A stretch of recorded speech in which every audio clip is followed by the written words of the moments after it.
tonight. It's an ancient human urge to go as high up as you can to touch the sky. There is an absolute link from Icarus to the balloon to rockets. It wasn't a quest for glory, it was a quest for knowledge to make people safe. Spaceman on American Experience.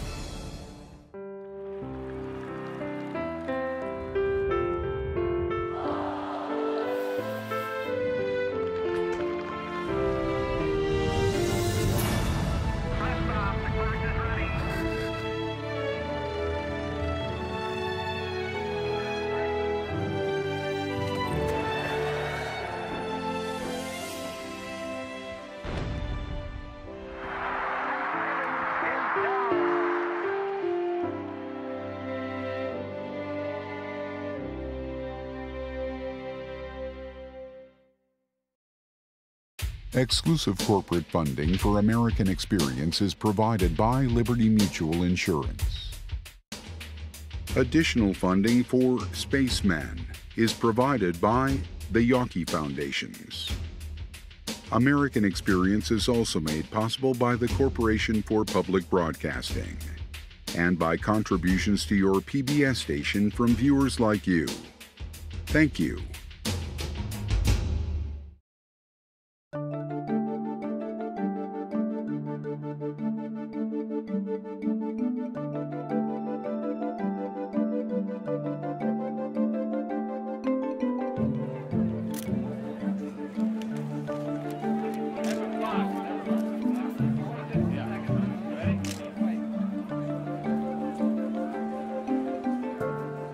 In the spring of 1959, the National Aeronautics and Space Administration, NASA, introduced Americans to a new kind of hero, the astronaut. Known as the Mercury 7, their mission was to rocket beyond the Earth's atmosphere, and they quickly became a national sensation.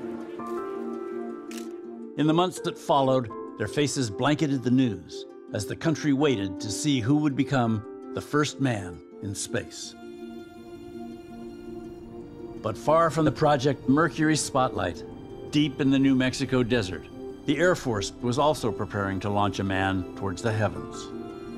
With a fraction of NASA's budget and none of its renown, Project Excelsior was about to send Captain Joseph Kittinger 100,000 feet above the Earth. And he would get there not by rocket, but by balloon.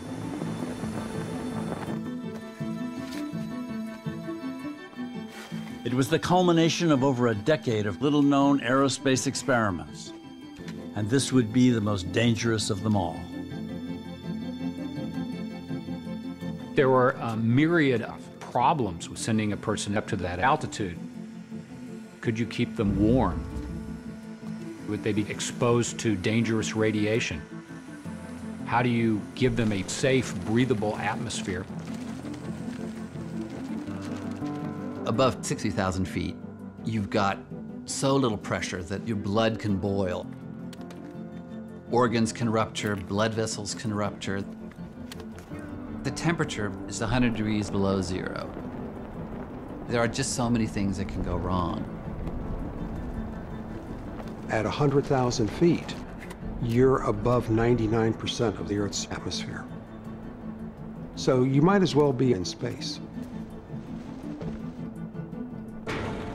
Though largely forgotten, balloonists were the first to venture into the frozen vacuum on the edge of our world, exploring the very limits of human physiology and human ingenuity in this deadly realm. Flying in a balloon to the upper reaches of the atmosphere perhaps seems odd, eccentric, even self-inflicted madness. But there's no question that these experiments fed into what NASA was about to undertake with Mercury. They answered a lot of questions. They answered a lot of big questions.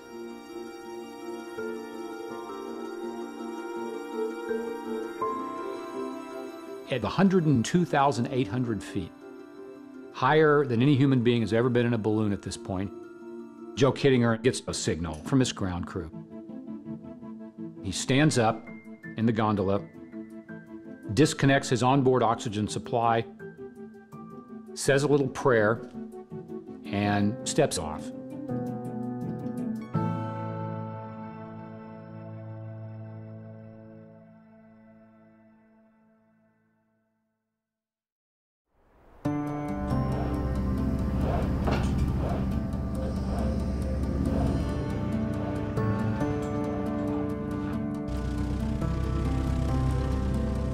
In April 1947, a young Army doctor was transferred to a remote airfield 100 miles north of Los Angeles, soon to be named Edwards Air Force Base. John Paul Stapp was a maverick in the burgeoning field of aviation medicine, and Edwards was just the place to be. Only months after Stapp's arrival, test pilot Chuck Yeager broke the sound barrier in the rocket-powered X-1. His accomplishment marked the beginning of a new era that would push the limits of man and machine. Aerospace as a concept, the idea of getting a man high up into the atmosphere and beyond was still relatively new. And doctors were aware that the human body, although robust and neatly packaged, does have its limits. John Stapp was watching jets go higher and faster and realized that scientists and doctors had no idea really what would happen to the human body as it was subjected to faster forces and higher altitudes than ever before. And so Stapp decides to investigate what the human body can handle, how much speed we can handle, how much falling we can handle, how much altitude we can handle, and he starts to unpack this little by little. Stapp explored pilot ejection seats, liquid oxygen breathing systems, tested the impact of wind blast, and subjected a succession of Air Force personnel to all manner of experimental contortions. But he spent the most time studying G-force limits, how the intense acceleration and deceleration encountered in a rocket or high-speed jet affected the human body. The military maintained that any force beyond 18 Gs, or 18 times the pull of gravity, would be fatal. Stapp helped design a series of faster and faster rocket sleds to challenge that assumption. Imagine a soapbox racer made of aluminum on a railroad track with rockets on the back of it, which would be fired down the track and then slammed to a stop in just a few seconds. Stapp rode the sleds himself, each time ramping up the speed and the G-force pressing on his body. He cracked ribs, lost 6 fillings, and broke both of his wrists. "I'd prefer to take the physical punishment personally," he told one observer, "rather than risk the court-martial for killing some unlucky sergeant." He got up to over 300 miles an hour and pulled 38 Gs. And when he told his superiors that he had survived 38 Gs, they told him to cease and desist immediately. Stapp used to say, "I always follow orders when they make sense." And he always pushed it a little farther than his superiors were comfortable with. On December 10th, 1954, Stapp took his experiment to the extreme. There were 9 rocket engines on the back of that sled, and when they fired, Stapp said that he lost all orientation as he shot down this track in excess of 630 miles per hour. At the end of the track, Stapp slammed to a full stop in 1.35 seconds.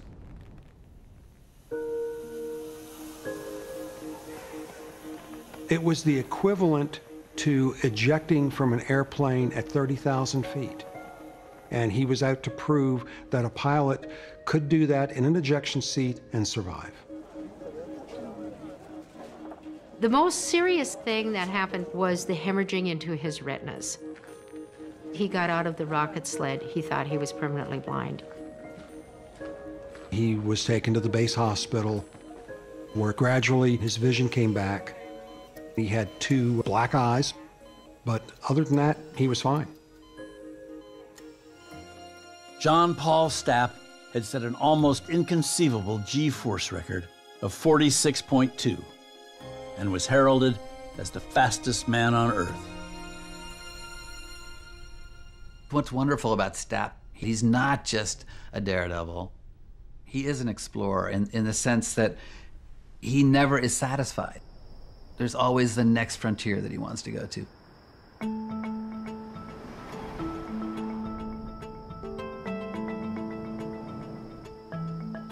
I was stationed at Holloman Air Force Base, and I was in the fighter test section. And one day, our boss called all the test pilots into a room, and he said, "Gentlemen, we're going into space.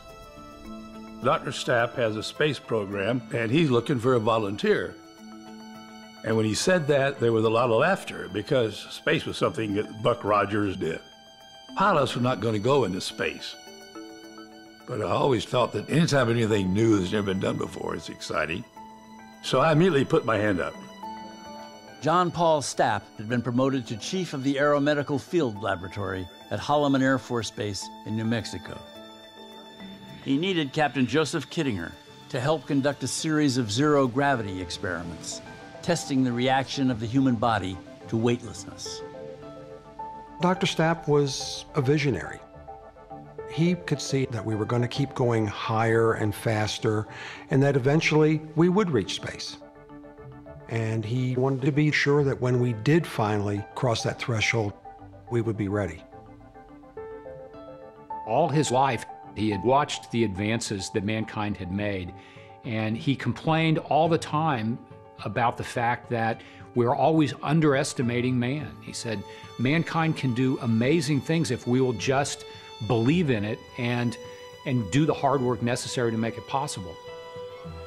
For his next experiment, Stapp wanted to study a person in space, or at least as close as he could get. For this, he would now turn to the oldest aerial vehicle known to man.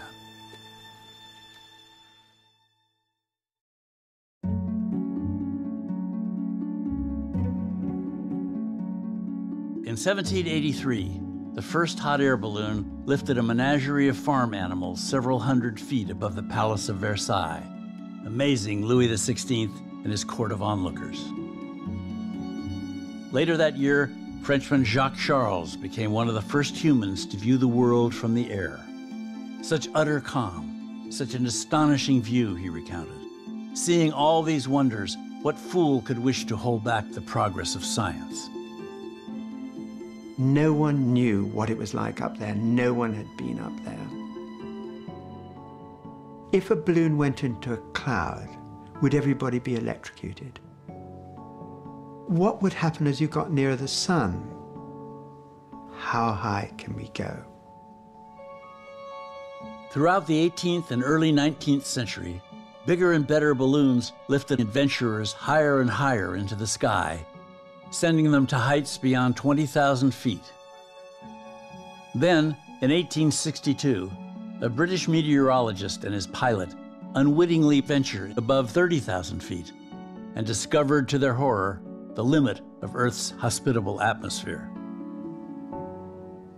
There's a famous lithograph which shows Coxwell and Glacier at 7 miles, with Coxwell in the hoop, tilting backwards, and Glacier slumped against a basket. They were suffering from oxygen deprivation, which first of all affects your sight and then your muscular strength. They managed to descend in the nick of time.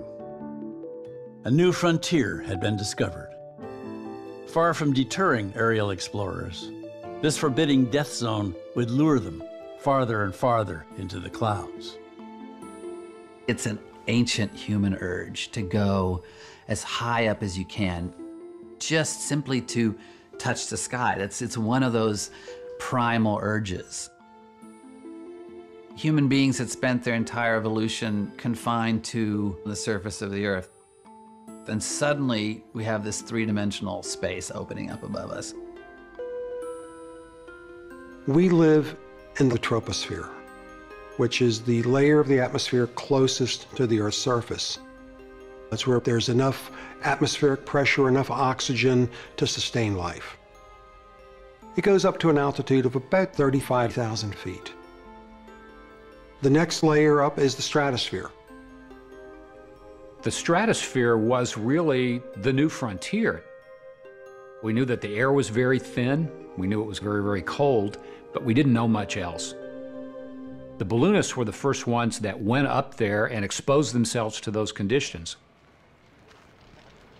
In 1931, sealed inside an innovative pressurized and oxygenated gondola, Swiss physicist Auguste Piccard rose to over 51,000 feet, marking the first successful foray into the stratosphere.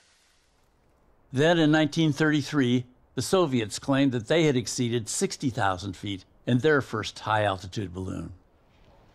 Within a year, the United States Army Air Corps and the National Geographic Society announced Project Explorer, a joint venture that hoped to send 3 Army officers to a record 75,000 feet. It was conceived partly for scientific reasons, but also because we were in, even though it wasn't being called this yet, a space race with the Russians. And the way the score was kept was altitude records. The balloon alone weighed in at over 5,000 pounds. 2.5 acres of cotton fabric had to be glued together using 300 gallons of rubber cement. The massive contraption was assembled on site in South Dakota by more than 100 troops from a nearby Army base. 3 million cubic feet of hydrogen gas pumped through canvas tubes was needed to lift the gondola, the 3 men, and over a ton of scientific equipment. One of the big issues they wanted to solve was the problem of cosmic rays. When you get above the troposphere, you are exposed to very strong particles of radiation coming from outer space. They thought of them as cosmic bullets. When they hit the Earth's atmosphere, they diffuse. But if you're going to be in the stratosphere for extended periods of time, they didn't really know how dangerous that was going to be. They thought cosmic rays might make people sterile. They might go into their eyes and make them blind. It might affect their brain. But there were many, many theories along those lines. On July 28, 1934, Explorer lifted off. Americans were captivated by a live radio broadcast of the event. The year's greatest scientific air adventure. For the glory of the Army and the study of the mysterious cosmic rays, they risked their lives exploring the stratosphere.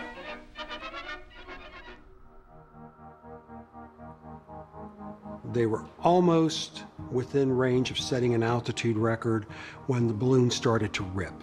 The bottom fell out of the balloon, and then it became kind of a hydrogen-filled parachute. As the hole widened, they picked up speed. Plummeting towards Earth, it was clear the men would have no choice but to bail out. Then, at only 5,000 feet, the balloon burst into flames. The pilots aboard were actually very lucky. They were able to crawl out and parachute safely. It couldn't have gone any worse unless they had been killed.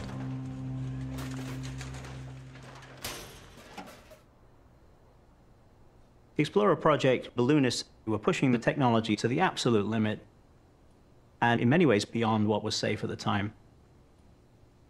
But America wants to get an altitude record. It's a matter of national prestige.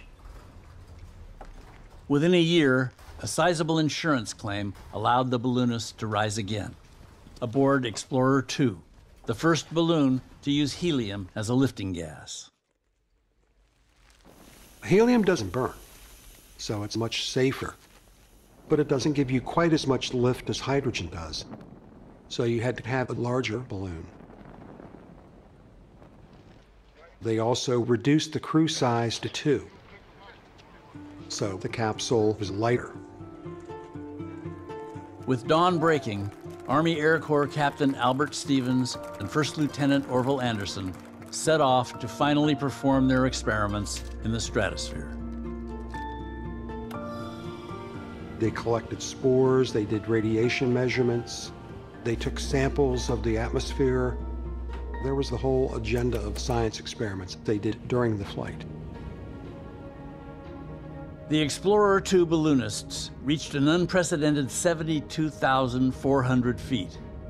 After 8 hours in flight, they landed safely in a field and received a hero's welcome. They were really up there. And it took a lot of guts, it took a lot of know-how, and it took a lot of problem-solving ability to get up there and then get back down safely. A cloth balloon stuck together with rubber cement had set a new world record. But the technology of the day had reached its limit. Only a revolution in design would allow explorers to continue their ascent towards space.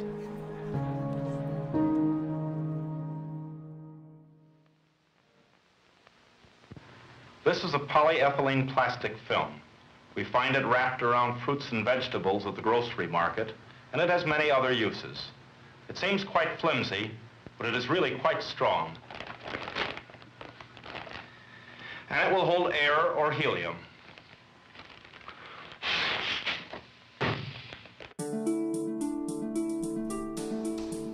By the mid-1950s, John Paul Stapp was watching the latest in balloon technology take flight at his aeromedical field laboratory at Holloman Air Force Base. He seized upon these aerial platforms for his space research. Balloons are very useful because you can get something into near space and then leave it there for a while. If you're sending something up as high as 100,000 feet in an airplane or a rocket, it'll only be up there for minutes, if not seconds. A balloon can be up there for many, many hours, do a lot of tests, come down gently. So balloons were a very good way of doing many of these experiments. Dr. David Simons, a lead researcher at Holloman, had been sending a variety of instruments and animals to altitudes over 100,000 feet. Simons was taking all kinds of measurements with devices they'd sent up, but the mice and the hamsters couldn't report back on what happened to them up there. As Stapp said, all they do is sit there and defecate. He said, what we really need is a human being aboard one of these flights so that we can get observations. And so he asked Simons, do you think we could put a person into one of your gondolas and send them up to 100,000 feet and then bring them back down alive? And Simons thought about it a while, did some calculations, and said, I don't see any reason why it wouldn't be possible. They devised a plan to send David Simons himself high into the stratosphere to gather data on human factors of spaceflight. But the necessity of studying a man in space was a tough sell to Stapp's Air Force superiors. In the mid-1950s, if you were in the Air Force, it was almost career suicide if you mentioned space. Space travel was seen as science fiction, comic book, kid stuff. The ability to put something into space didn't even exist yet. There wasn't one single thing orbiting the Earth but the moon. High-altitude rocketry was still in its infancy. So manned spaceflight was not regarded as a respectable endeavor. There wasn't a piece of the pie for space research. Dr. Stapp's challenge was to get the funding to do the project, and he was going to get it done one way or the other. After months of negotiations, Stapp's perseverance paid off. In the spring of 1956, Project Man-High was approved with a modest budget. Man-High was very specifically aeromedical research. The Man-High project they saw as the true stepping stone to space.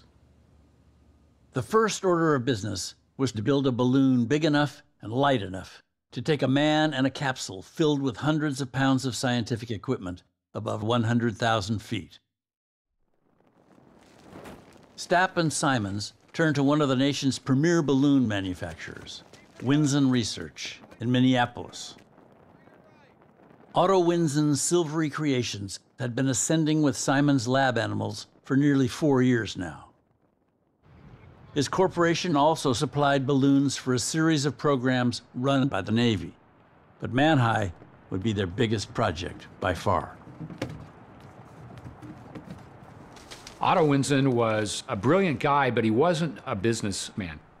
And so what it really took to run a manufacturing facility like Winsen Research was someone who could manage the facility, manage the personnel, and that's where his wife, Vera Winsen, came in. She actually pioneered a lot of the processes that allowed them to build bigger and bigger and better balloons. The balloons were laid out on very long, thin tables. They would lay out one section of the balloon and run a heat sealer down one edge, going down the table, lay the seal back, dispense another layer of film, run a seal until they run the closing seal, and then fold it up and put it in a box.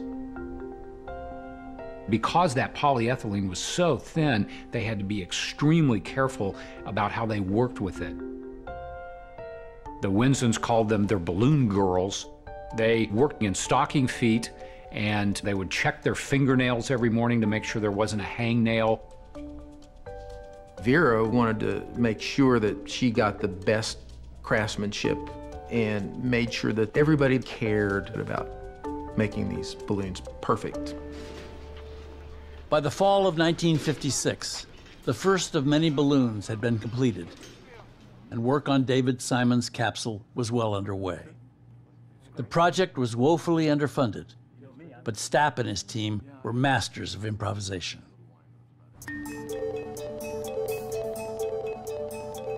The Man-High gondola really did look like something that your crazy uncle built in the garage. It was about the size of a telephone booth.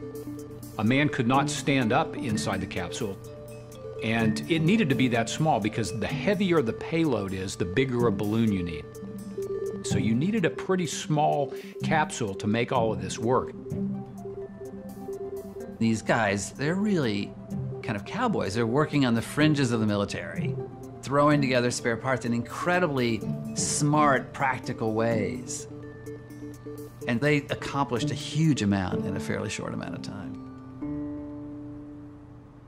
Prior to sending Simons into the stratosphere, Stapp wanted a trial run with an experienced aviator in control. Captain Joseph Kittinger was the obvious choice. David Simons was a very serious scientist, but he was not a test pilot. And Dr. Stapp knew that he needed somebody that knew how to operate in an emergency. There's a lot of potential things that could go wrong.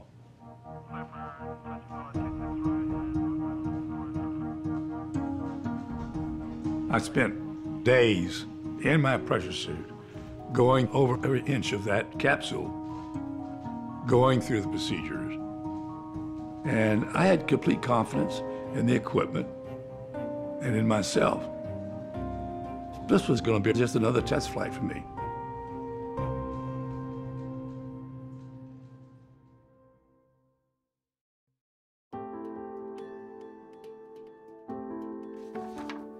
Space officially begins 62 miles, or 327,000 feet above Earth. Space is very, very close. We could drive there in an hour if we had a car that could go straight up. But you don't have to get up into space to essentially experience the conditions of space. You're at 100,000 feet, you're above 99% of the Earth's atmosphere. You have almost no pressure, and there's basically no oxygen. There is extreme heat during the day, extreme cold at night.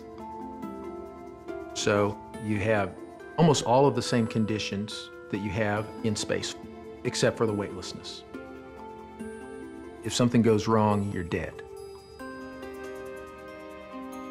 There was a psychological danger as well. A lot of doctors thought that being that high in the atmosphere might do very strange things to a person's mind. A lot of questions wouldn't be answered until the person went into space or into the upper atmosphere. Although some Air Force pilots had arced briefly above 100,000 feet, it was just a quick shot. The Man-High project would be the first mission to send somebody up and expose them to those conditions for a significant amount of time.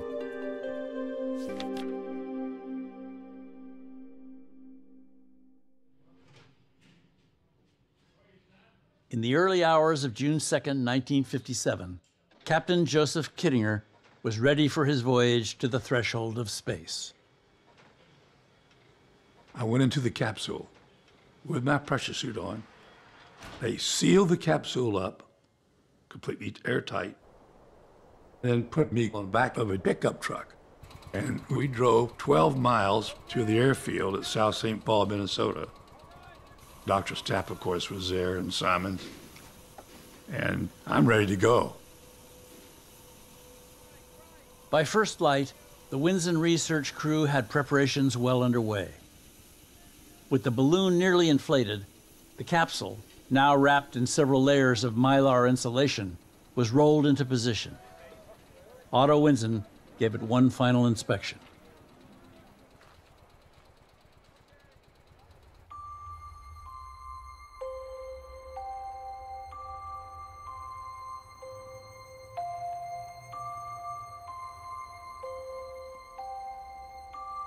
There's something absolutely wonderful and dramatic about a balloon. This device that's both this huge feat of human engineering, but is also completely at the mercy of the atmosphere. It's scary and beautiful at the same time. You have all these loose folds of material hanging down from this little bubble of helium in the top. The higher you go, as the atmospheric pressure goes down, that bubble of helium expands and completely inflates the balloon. It always amazes me.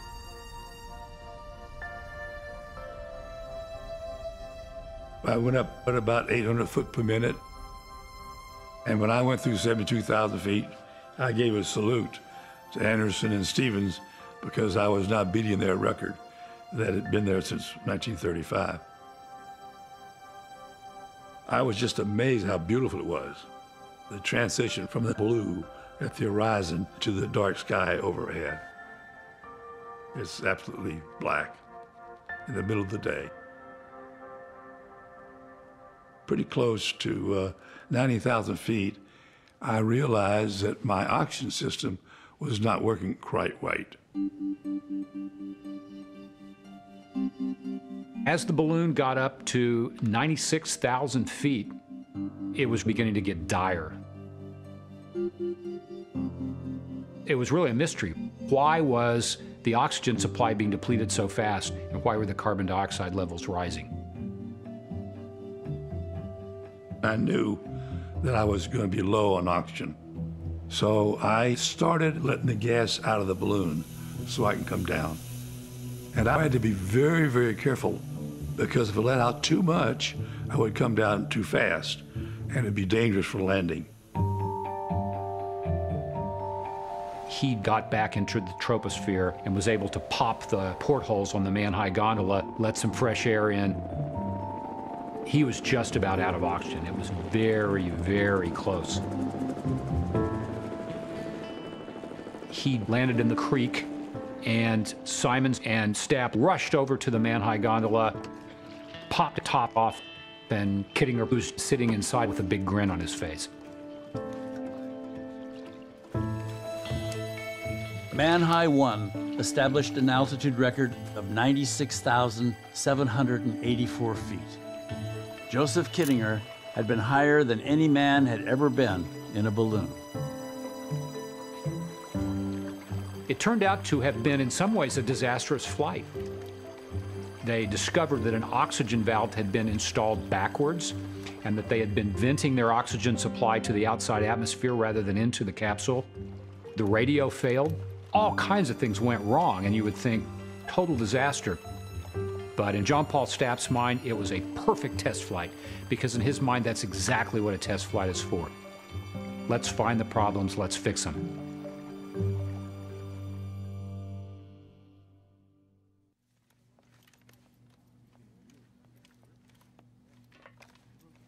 Only a few weeks after Kittinger's test flight, David Simons was finally getting ready for the project's true mission. He would travel to the fringes of the Earth's atmosphere for a full 24 hours, measuring his own physical and psychological endurance in what he called the greater cosmic wilderness of space. But as the launch date approached, Project Manhigh hit a new obstacle. Congress slashed funding to all military research and development. The project was already nearly 10 times over budget, and staff had been raiding other programs to cover the expenses. Now, Project Manhigh would have to be shut down. The trouble with the Manhigh program in many ways was that the people who were running it were really the only people that knew how successful it was. And it was very, very hard to persuade other people to understand that what they were doing was important. The Air Force priority was not space. So the Manhigh budget was a shoestring budget. And Dr. Stapp was always very innovative in getting more money and more equipment. But there were limits to what even he could accomplish. Just as Stapp and Simons were about to admit defeat, Otto Winsen announced that he and Vera would step in to cover the shortfall. The project was back on. As Simons would later recount, I was as happy as a 5-year-old on Christmas Day. Simons was a scientist who had a great personal stake in the mission he was about to undertake. Unlike some of the astronauts that came later who would be essentially doing somebody else's experiments, Manhigh 2 was going to be the culmination of Simons' career. In preparation for his launch, Simons did one final check of the capsule, including the electrical control panel and a new and improved air supply system. Stapp said the goal of putting David Simons up there was to find out, can he survive and can he do useful work in that environment? They even taped a piece of photographic film to David Simons' forearm so that they could track where the cosmic rays impacted his body. You don't want to say he was a guinea pig, but he was the closest thing to that as he sat sealed inside that capsule getting ready to launch. Finally, in the early hours of August 19th, Simons was transported to the launch site, an open pit iron mine 2 hours north of Minneapolis. I never get tired of seeing a launch. You think how thin this material is, how much the balloon itself weighs, how much the payload weighs, and how much lift is in that balloon. Not like a rocket with a bunch of fire and noise. It's something completely unique and beautiful.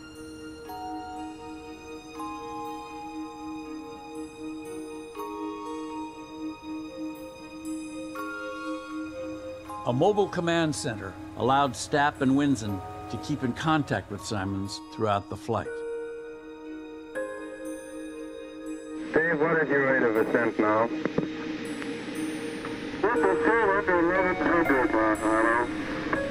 Roger, thank you.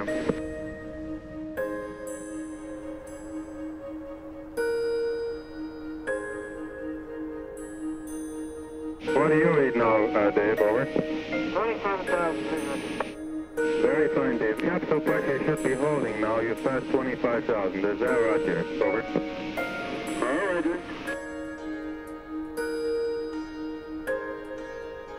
I think we should try to maintain the altitude as we previously discussed. Roger. No problem. Level 5. As the balloon leveled off above 101,000 feet, Simons focused on his regimen of over 25 experiments and observations. He's looking at radiation meters, looking at pressure meters, looking at his respiration, his perspiration. He can describe what it's like personally and tell the people on the ground exactly what's happening to him. As far as we're concerned, things are going so well that I see no reason why you shouldn't stay up during the night. What is your feelings, over?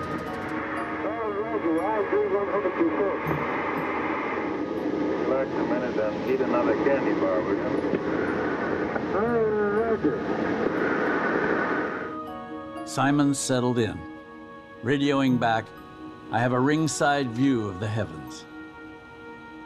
Where the atmosphere merged with the colorless blackness of space, he later recalled. The sky was so heavily saturated with this blue-purple color that it was hard to comprehend. Like a musical note which is beautifully vibrant, but so high that it lies almost beyond the ear's ability to hear, leaving you certain of its brilliance, but unsure whether you actually heard it or dreamed of its beauty. The most beautiful descriptions come from the balloonists who are that high up, and they can suddenly see this other universe, this dark, empty, fascinating, glittering universe. The willingness to put yourself in extreme danger simply to satisfy your curiosity is one of the oldest human impulses. You know, there weren't new continents to explore, but there was this place right above us. We were able to exert that human impulse to get there. After 32 hours aloft, David Simons returned to Earth. The Man-High team had made history on the edge of space. Simons was put on the cover of Life magazine, and the New York Times celebrated him as the first spaceman. Everybody connected with the project, including John Paul Stapp, thought that this was going to be the mission that brought space research into the fore at the Air Force and really got them the respect and the funding that they thought they deserved. What happened, in fact, was, in spite of the celebrity that David Simons experienced, they had pretty much exhausted their funding, and they did not have enough money even to do the full analysis of the data they'd gathered on the flight, much less begin seriously talking about another flight.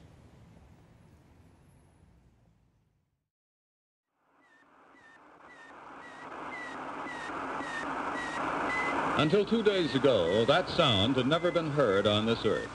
Suddenly, it has become as much a part of 20th century life as the whir of your vacuum cleaner. October the 4th, 1957, the Soviets announce, "Hey, guess what? We've got Sputnik orbiting the Earth, and you don't." For Americans, it was a genuine shock. For a decade, the Americans and the Soviets had been vying for geopolitical dominance. Now, Sputnik had caught the United States completely off guard. Almost overnight, putting a man in space became a national priority. Suddenly, people were more interested in what we were doing. Dr. Stapp was now not looked at as a mad scientist, but as a man of vision.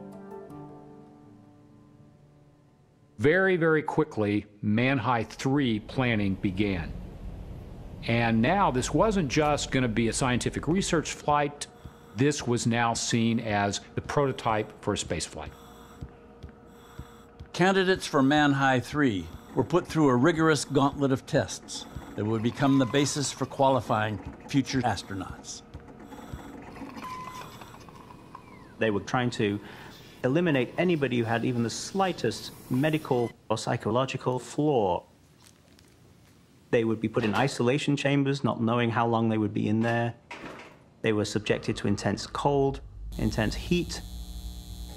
They were rotated, spun, and tumbled every possible way and asked to do technical work. It was a very, very grueling selection process. By September of 1958, Man-High 3 had its man. A 26-year-old Air Force pilot with a master's degree in engineering named Clifton McClure. 3 weeks later, Man-High 3 took flight, and McClure was put to his ultimate test. As he rose into the stratosphere, his capsule began to overheat. At almost 100,000 feet, they notice his voice is getting kind of sluggish. So they ask him to report his body temperature, and it's already 104.1. So the decision was made, bring him down. During the descent, a radio malfunction led the ground crew to believe that McClure was unconscious. After 2 harrowing hours, the capsule landed within a few miles of the launch site. They ran to the gondola, and McClure was pulling his helmet off and grinning. They took his temperature. It was more than 108 degrees. Nobody could believe that the man was still conscious. Clifton McClure had turned out to be the ideal astronaut prototype, the very definition of what would come to be known as the right stuff.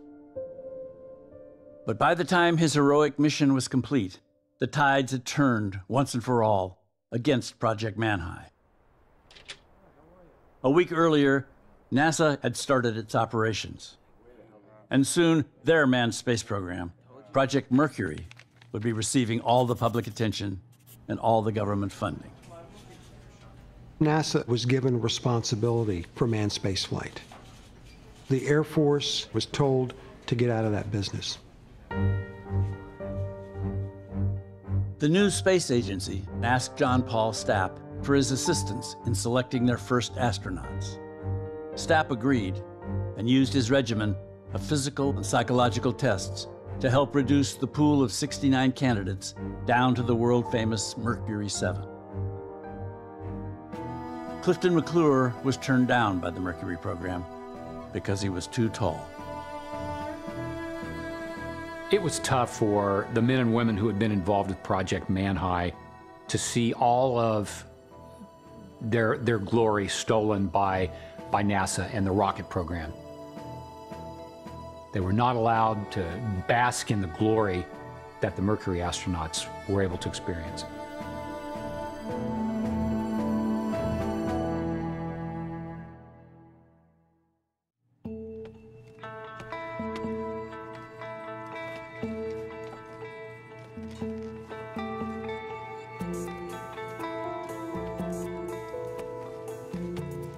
By the summer of 1960, John Paul Stapp was back at work with the Air Force on one last high-altitude balloon experiment. He named it Project Excelsior, Latin for ever upward, and once again put Joseph Kittinger at the helm. For Stapp, there was one problem that hadn't been solved yet, and that was the problem of emergency escape. What if a high-altitude pilot or an astronaut needs to get out of the vehicle? How do you get them from the upper stratosphere and back into a warm, breathable atmosphere in a reasonable amount of time? If a man opened his parachute at 100,000 feet, and it takes 30, 40 minutes to get down, he'd be dead. The challenge is to get from 100,000 feet down to 20,000 feet before you can open the parachute. They knew that the human body falling through the upper atmosphere tends to go in what's called a flat spin, like a record album on a platter, faster and faster until the pilot would pass out. What they needed was to test a new kind of multi-stage parachute, which would keep you in a stable attitude until you got down to where you could open a traditional parachute and fall the rest of the way. That was Kittinger's mission. After 90 minutes in flight, Kittinger leveled off at 102,800 feet, breaking the altitude record set by David Simons 3 years earlier. So I'm there, and I'm standing up, and I'm looking up at the horizon. I had this phenomenal, beautiful view. I stood there for 4 or 5 seconds, absorbing the situation I was in. And then I said a prayer, and I jumped.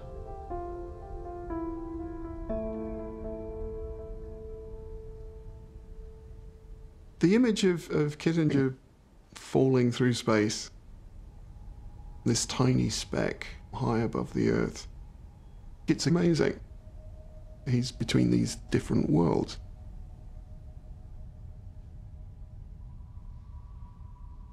When you're that high above the Earth, there's no sound, there's no wind, there's nothing you feel. He's just falling silently through this void.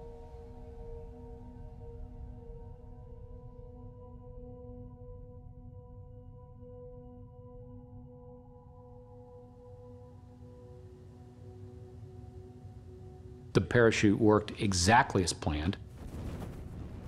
He began to gradually slow down as the air thickened around him.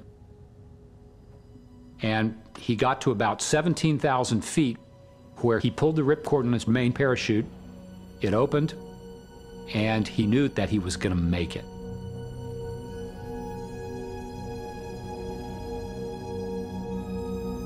There's always been a drive to go further and higher, but in this case, the overwhelming drive was to make people safe.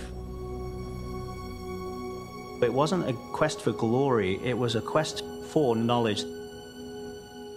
And there's something even more beautiful about that.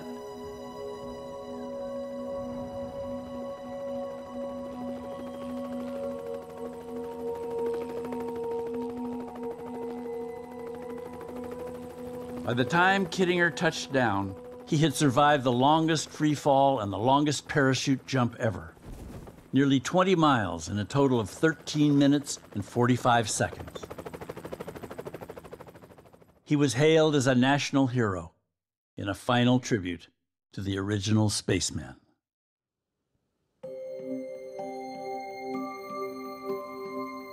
What we did on Man High and Excelsior were just small, incremental bits of knowledge that were made possible by a team of people that were working and dedicating their lives for the future in the space program.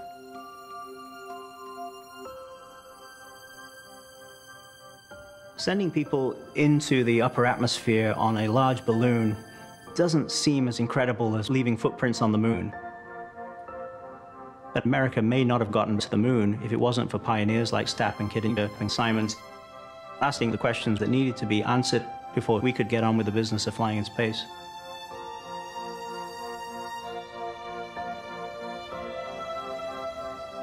This was a good example of what a very small group of very dedicated, very focused people can do at a sheer will.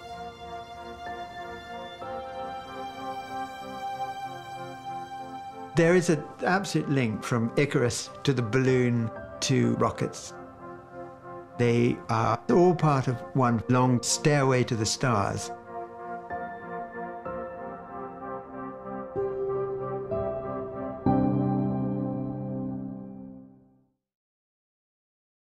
Exclusive corporate funding for American Experience is provided by Liberty Mutual Insurance. Additional funding for Spacemen is provided by the Yawkey Foundations. American Experience is also made possible by the Corporation for Public Broadcasting and by contributions to your PBS station from viewers like you. Thank you.